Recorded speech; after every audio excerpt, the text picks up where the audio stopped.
So the Prime Minister from the ramparts of the Red Fort making an impassioned speech on Independence Day, his 10th speech as Prime Minister on Independence Day. He's talked about a whole host of issues, from hosting the G20, the Indian economic position, the sensitive issue of Manipur, tackling inflation, and of course the road to a Viksit Bharat, or a developed nation, by 2047. To talk about all this and more, I'm now joined by a very special guest on this very special occasion of Independence Day. Mr. Kiren Rijiju is the Honourable Minister for Earth Sciences, Government of India. Thank you very much, Mr. Minister, for speaking with us here on CNN News 18. So the Prime Minister, the big highlight, the big headline of his speech was how India needs to rid itself of the three evils of dynastic politics, corruption and appeasement. The Congress party has just responded by saying that BJP should not be talking about these three because BJP also has corruption, dynastic politics and appeasement. How would you respond to that, sir? First of all, thank you very much for having me in your show, and I would like to extend my greetings to your CNN News viewership, all the viewers across the country, for a happy Independence Day. Today's address by Honorable Prime Minister Modi ji from the rampart of the Red Fort is to be seen from two different angles. One is the report of 9 years achievement of our government. Ever since 2014, when Modi ji became the Prime Minister, what kind of transformation has taken place in this country? There are too many things to talk about, from 11th rank to 5th rank in the world GDP, from the maximum digital success rate in the whole of the world is India, from maximum toilet construction, from houses, roads, bridges, airports, railways, so many things. So, in a way, it's a report card of 9 years completion. And the second part is the way forward. In this Amrit Kal, next 25 years, how India will achieve its dream to become a developed nation by 2047. And thereby also reminding us that all the major steps taken during this period is going to shape next 1,000 years. Means from the impoverished India, which was impoverished by the misgovernance of the Congress party for 6 decades, from nearly 1,000 years of colonial rule and colonial attack by invaders, and then, impoverishing this nation. Next 1,000 years will be a time where India will be playing a leading role, not only as a prosperous and rich and powerful nation, but show a way forward how the whole globe, the whole world has to function, where India will play a leading role. So this is a very important message which Honorable Prime Minister had given today. Okay. Now, the point which you mentioned about the corruption, dynasty and appeasement, these three are the biggest ills. These have really not only tarnished India's image, but weakened India from inside. So when we talk about corruption, it's a Congress. Congress and corruption, they are synonymous. So how Congress party ruined this nation by, indulging into intense corruption at every level. Rajiv Gandhi himself had admitted that 85% of the money doesn't reach the grassroots. So this is established, which Modi ji has totally done away with by transparency, by digital transfer of benefits, and so many other things which I don't want to take too much of time. Secondly, about the dynasty, that Congress party and some of this party, for them, a party is everything. Today, Mallikarjun Kharge may be Congress president. Adhir Ranjan may be Congress parliamentary party leader in Lok Sabha. But they all serve one family. For them, one family is everything. For Kharge, Mallikarjun, or chief ministers like the Rajasthan chief minister Gehlot ji, or chief minister of Karnataka, or anybody, for them, Rahul Gandhi, Sonia Gandhi, Priyanka Gandhi is everything. So for them, one family is above the country. So that is why we have to fight against this dynastic politics. Okay. And thirdly, appeasement. Yeah. All this appeasement in the name of clan, religion, in the name of all these freebies, this has to be done away. Once we finish these three, evils of our nation, the corruption, the dynasty and the appeasement, India will surely achieve its target, and under Modi ji's leadership, we will achieve it. We are 100% confident that by finishing all these evils from the society, by 2047, India will be a fully developed nation. Mr. Rijiju, the Prime Minister also touched upon the sensitive issue of Manipur, and he talked about how the state and central governments are doing what they can to bring back peace. The opposition is saying that Mr. Modi does not particularly care about Manipur. If he did, he would have gone to Manipur and not gone to the Red Fort instead. You also witnessed how the entire session of Parliament, got derailed because of the issue of Manipur. What can you tell the people of Manipur and the viewers who are watching this broadcast now as to what is it that governments both at the centre and at the state are doing to restore peace in Manipur? See, Jaka Jacob, you have raised very important issue, and this is emotive as well as very sensitive issue. When the violence started in Manipur,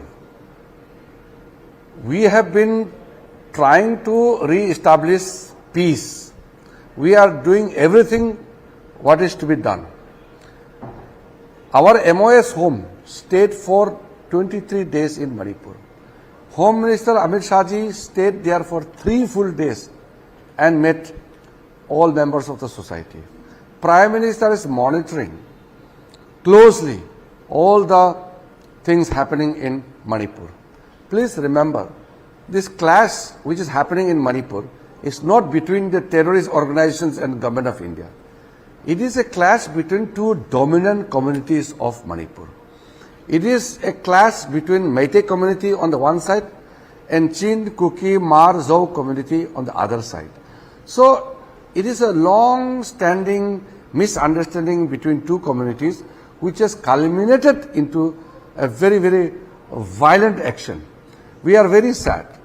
Now, when such tragic incidents happen in the country, everybody must unite. When there is a war, when there is a national crisis, the normal practice and expectation is that all the political parties stand behind the government. This is no time to play politics.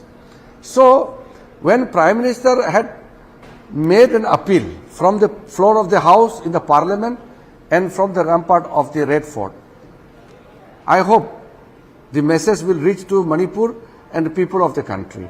Prime Minister has said this is no time to play politics. I myself, being the chairman of the Northeast MPs Forum, I have already written a letter and made an appeal in the very beginning when the violence started, that please don't fight with each other. After Modi ji's assuming as the Prime Minister of this nation, there is a new era of development. There is a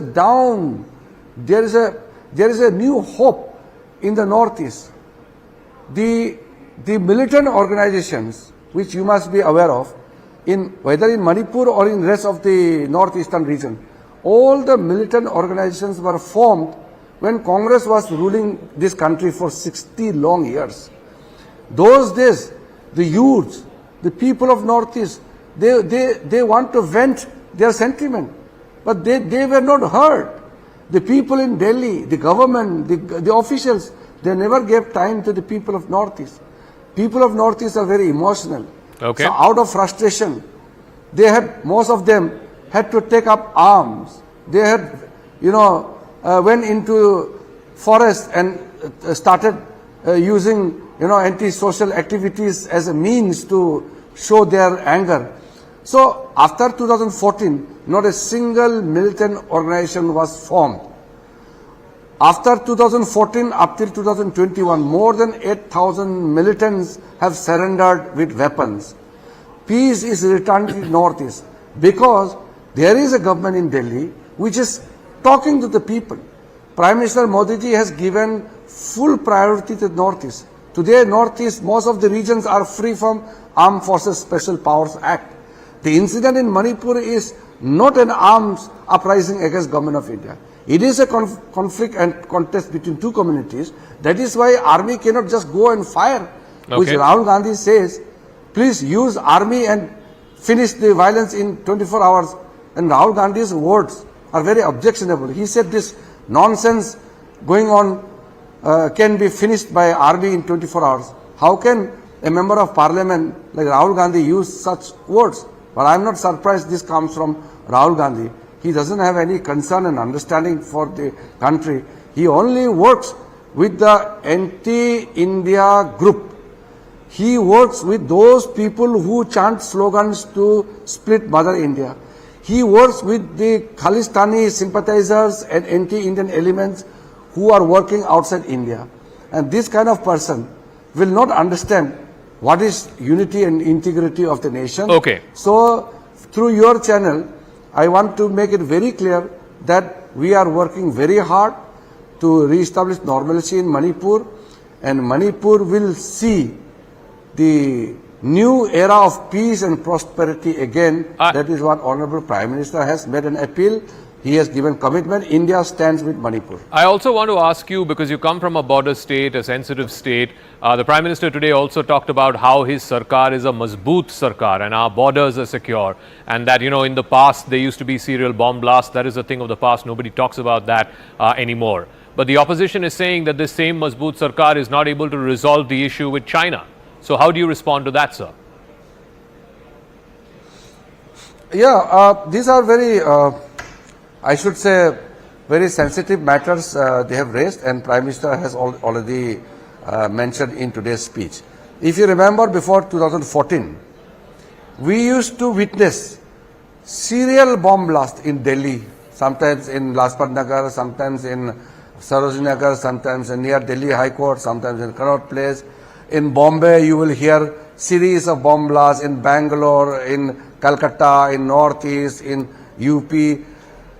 That was the norm before Modi ji became Prime Minister. I was MOS home for 5 years.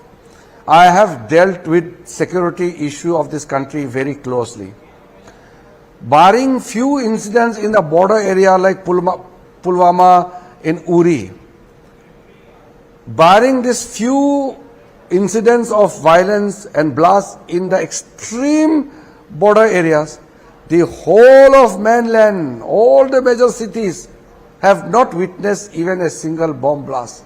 Can you just compare what was the situation during Congress time? And as a MOS home, I was looking after the border security and border development. The entire border of, you know, the Indo-Pakistan, Indo-Bangladesh, Indo-Myanmar and Indo-China especially. Now we have established full deployment and full security has been ensured. In 2014, I used to visit all these border areas by helicopter only, and wherever there is no helipad, one has to walk on foot. Our security forces going on a patrolling, they used to go on long patrolling foot march for 5 days, 7 days, 10 days. Now every major point in Indo-China border area is fully connected with a proper road. They have been provided with the 4G network. There are lights being, connected. So with all these basic facilities, our borders are secured. The Congress people have no right to say, because their own senior former defense minister, A.K. Antony, I respect him a lot. He is a senior person from Congress party. He said on the floor of the House that not construction of any road and other basic infrastructure in the border area is the policy of the Congress party, because Congress party believes that not developing the border area is a best way to defense our own territory. The shameful policy of the Congress party is something which we condemn. I also come from the border area. Yeah. I condemn the Congress policy of not bordering the border development, and today Modi ji has transformed the entire developmental process in the border area, and the security of the nation is fully under control, and the country is a confident country, and nobody can dare to take any inch of Indian territory. Whatever disputes happening, our forces are standing there fully deployed.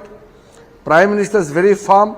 We don't want to attack any other country. We don't want to snatch somebody's land, but we will also not allow anybody to encroach upon our territory. We are very clear about that. All right. Mr. Rijiju, as always, a pleasure speaking with you. Thank you very much for joining us on this occasion of Independence Day here on CNN News 18. Thank you.